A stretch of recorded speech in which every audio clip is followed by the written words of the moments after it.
오늘 한번 이제 에어비앤비 얘기를 좀 해볼게요. 그래서 제가 블로그에도 남겼는데, 합법 에어비앤비 어떻게 운영할 수 있을까? 이 얘기를 좀 해보도록 하겠습니다. 최근에 이제 뭐 뉴스에 기사가 많이 나왔죠. 그래서 에어비앤비 관련해가지고, 국내 미신고 숙소 퇴출된다. 그래서 결론적으로는 에어비앤비에서 이제 10월 달부터는 신규 회원은, 이제 그냥 그 미신고 숙소를 받아주지 않고 기존에 하고 있는 사람도 내년 이제 한 9월 정도까지만 하고 이제 내년 10월, 11월 이때부터는 국내에 신고 숙소만 할 수 있게 에어비앤비 자체적으로 이제 그렇게 시스템 개편한다고 이제 발표를 했어요. 사실 이 부분은 에어비앤비 운영하시는 분들 아시겠지만은 뭐 몇 달 전부터 메일이 왔습니다. 그래서 저도 그 메일을 받았고 그래서 제 주위에 많은 분들이 저한테도 연락이 왔어요. 이걸 이제 어떻게 해야 되냐, 어떻게 해야 되냐고 물어보시는 분들은 미신고 숙소를 하시는 분들이고, 그리고 신고 숙소를 할 때 어떤 부분 위주로 봐야 되냐, 이런 거 위주로 저한테 이제 많이 물어보셔가지고 제가 좀 이런저런 피드백을 드렸는데, 근데 저는 예전부터 제가 벌써 한 6년, 거의 이제 6년 정도 됐거든요. 이제 6년 다 돼가죠. 6년이 다 돼가고, 저는 6년 전부터 시작할 때도, 지속 가능성?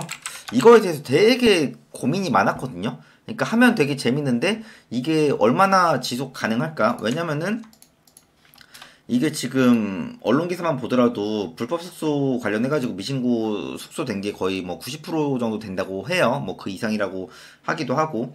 그래서 이게 약간 여러 가지 뭐 장점도 있지만 단점도 되게 많았거든요. 그래서 제가 항상 그랬어요. 이제 불안정하게 미등록을 오래 하기는 좀 힘들 것 같다. 제가 이걸 6년 전부터 계속 얘기했거든요. 그러면서 뭐 등록 쪽으로 가든가 그리고 하면서도 뭐 예를 들어 불안정하게 하더라도 다른 부수입도 무조건 만들어 놔야 된다. 그래서 이제 저 같은 경우에는 소액으로 하는 거 위주로 하다 보니까 뭐 온라인 쇼핑몰도 하고 그 다음에 부동산 투자도 하고 뭐 부동산 투자에서도 뭐 아파트도 하고 빌라도 하고 토지도 하고 뭐 이것저것 좀 계속 했죠.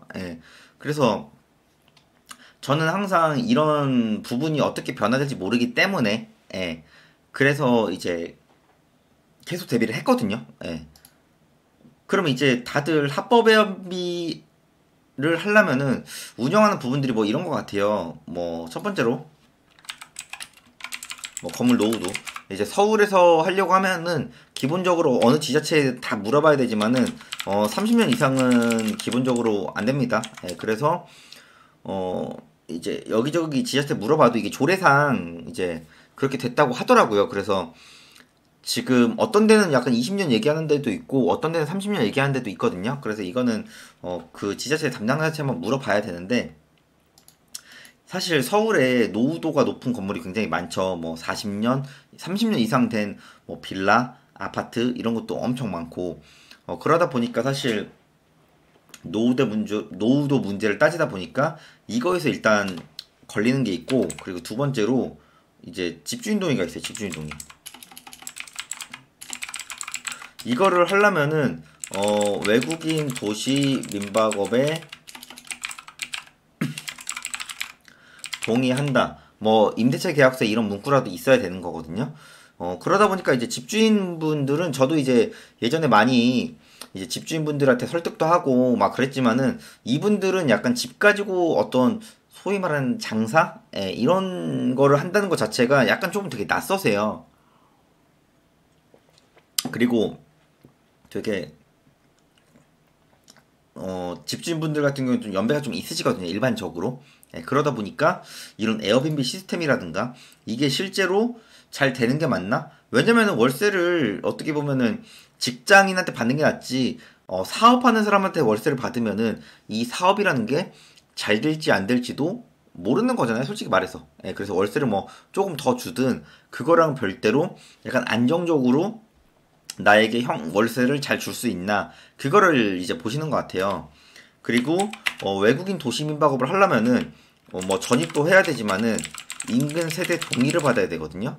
근데 이 세대동의가 말이 세대동의지 뭐 맞은편 위아랫집 뭐 아니면 그 건물 전체 이런 건 이제 지자체에 물어보면은 어느 정도 가이드라인이 있지만은 이게 한 명이라도 반대를 하면은 외국인 도시 민박업을 할 수 없거든요. 예, 그러다 보니까 이런 거에서 또 굉장히 좀 어려움을 겪으시는 분들도 있죠.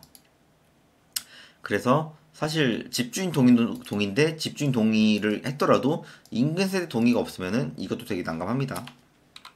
그리고 네 번째로 외국어 능력. 어떤 특정 지자체는 토익 점수를 내라는 데도 있고요. 또 어떤 데는 별로 그렇게 크게 중요치 않게 생각하는 곳들도 있습니다. 네, 그런 거는 전화를 해서 물어보면은 친절하게 얘기를 해줍니다. 저는 당연히 전화를 엄청 돌려받겠죠. 예. 그래서 이게 지자체마다 기준이 굉장히 이게 약간 추상적인 문구기 때문에 이 담당자가 인정하는 범위가 굉장히 달라요. 그러다 보니까 예를 들어 나는 이런 걸 못해서 예를 들어 우리 뭐 부모님을 활용해서 아니, 부모님한테 말을 해서 이런 거를 좀 하게 할 수 있다. 근데 이제 부모님이 외국어 능력이 전혀 안 되신다. 이러면은 이제 그런 부분이 좀 난감한 거죠. 그래서 외국인 도시 민박업이라는 것 자체가 어떻게 보면은 이런 매물을 구하는 거에 진입 장벽이 있는 거죠. 근데 누군가는 이거를 극복하고 운영을 합니다. 예.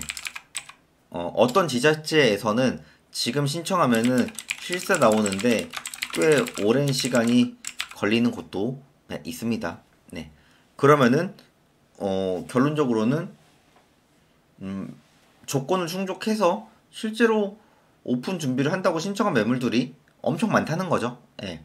그래서 그렇게 메인 상권도 좋고 저는 사이트 상권도 괜찮다고 보는 사람이거든요.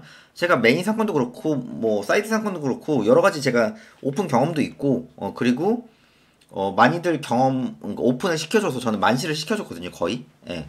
근데 사이트 상권에서도 잘 되는 곳들이 굉장히 많아요. 예. 마냥 무조건 메인 상권에서 해야 만실 수익이 잘 나는 게 아닙니다. 예, 이게 팩트예요. 예, 저는 메인 상권 해준 것보다 사이트 상권에서 해준 게 정말 많아요. 거의 어마무시하게 거의 사이트 상권 위주로 해줬거든요.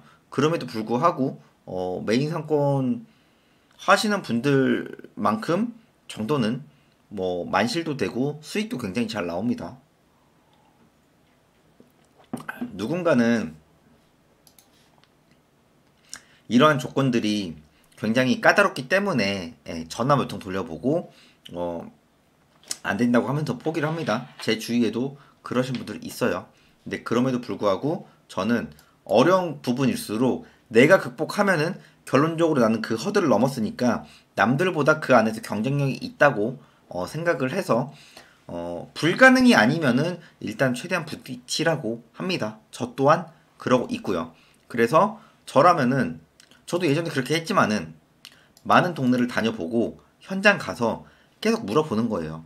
그러면은 누군가는 네이버 부동산 보고 하면서 전화 몇 통 돌려보고 안 된다. 이러고 포기합니다. 예, 근데 누군가는 될 때까지 다니는 거예요. 지역도 메인 상권도 보고 그 옆 동네 그 옆 동네 될 때까지 보는 거죠. 예. 될 때까지 보는 거면은 저는 안 되는 게 이상하다고 보는 사람입니다. 예. 그러니까 한 달, 두 달, 세 달 계속 해보세요. 근데 생각보다 그렇게 오래 안 걸려요. 생각보다. 예. 그 남들보다 차별화된 노력을 하려면은 남들이 좀 하기 싫은 거 한두 번 조금 더 신경 써야 돼서 남들이 많이 포기하는 거 그거를 해야 나만의 경쟁력이 됩니다. 예. 그러면서 제가 정말 뭐 많은 분들 오픈도 도와드리고 하면서 느끼는 거는 진짜 노력하시는 분들은 다 되는 것 같아요. 예. 그래서 제가 항상 그래요. 이론이랑 현실은 다르다. 근데 이제 저한테 이론 가져오면서 이거 이제 어떻게 해야 되냐. 앞으로 뭐 더 안 좋아진다. 예. 그러니까 내가 하니까 끝물이다. 이렇게 말하시는 분들이 있는데 그거는 이제 본인이 실력이 그렇게 없으니까 이제 하는 말이에요. 예, 제 기준에서는 이 부분 또한 경쟁력이 있을 거라고 저는 보는 사람이거든요. 네, 그러니까 조금만 포인트를 줘서 노력을 해보세요. 네, 그리고 사실 에어비앤비는 워낙 트래픽 자체가 많기 때문에 수익이 잘 나오는 편이긴 하지만은 그럼에도 불구하고 그 안에서 조금은 잘 나올 만한 네, 또 오픈을 했을 때 어느 정도 그런 상권이라든가 또 게스트의 그런 뭐 오는 유형이라든가 이런 게 어느 정도 좀 정해진 지역으로 하는 게 낫긴 하거든요. 예. 그러니까 아무 데서 오픈한다고 잘 되는 건 아니에요. 그래서 사실 저도 상권을 많이 중요시하기 때문에 제 수강생분들 또한 최대한 좋은 상권에서 오픈을 하게 하려고 노력을 하거든요. 네. 그러면 이제 제가 그러죠. 똑같은 거라도 누구는 유지하고 누구는 얼마 못하고 그만둡니다. 전자가 되실 거예요? 후자가 되실 거예요? 네. 다들 똑같은 걸 해도 포기하지 말고 계속 유지를 하는 전자가 되기를 저는 바라겠습니다.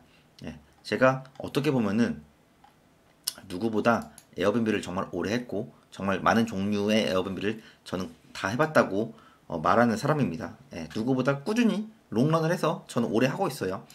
이런 합법 에어비앤비 관련해서 기사가 나왔고 뭐 저는 호스트를 하고 있으니까 몇 달 전에도 이메일을 받았을 때 저는 어떻게 보면은 야 이렇게 하면은 남들이 진입 장벽이 높아지니까 많이들 포기하겠구나. 아 그럼 또 기회가 오겠네 이 생각을 하고 저는 뭐 주위 수강생분들 주위 지인들한테 얘기를 다 해놨어요. 내년 이맘때쯤 보면은 또 누구 말이 맞는지 그거를 또 알게 되겠죠. 네. 그러니까 합법협의회 물건이 없다고 너무 뭐 그러지 마시고 뭐 제 주위에서는 다들 하고 있으니까 그리고 그 기본적인 노력 이상은 조금 하셔서 이게 되는지 안 되는지는 그때 가서 생각을 좀 해보셨으면 좋겠습니다. 예. 또 이제 보통 합법 에어비앤비라고 하면은